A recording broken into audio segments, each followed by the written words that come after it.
Good evening. Cami is off tonight. We do begin with that breaking news this evening. A ransomware gang says it breached the Canvas learning management system. That's an online portal used by thousands of universities and K-12 schools across the country. We have confirmed that every University of Wisconsin campus, St. Norbert campus, and the Green Bay Area Public School District are affected. Take a look at your screen. This is the message that has been appearing when anyone on those affected schools logs into the program. It claims the ransomware group breached the infrastructure, the parent company of the parent company of Canvas, and the company and school leaders have until the end of the day on Tuesday, May 12th, quote, before everything is leaked, end quote.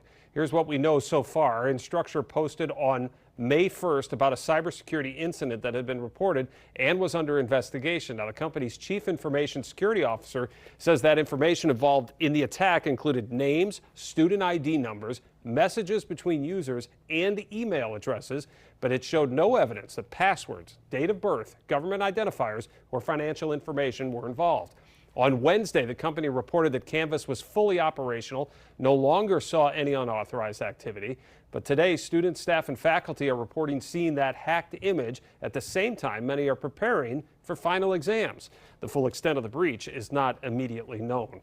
Now, the universities of Wisconsin releasing a statement to Action 2 News saying, quote, "The universities of Wisconsin are part of a nationwide Canvas outage. We are aware and multiple teams are working to address this issue on behalf of our students." End quote. We will first alert you on air and online when we learn more information.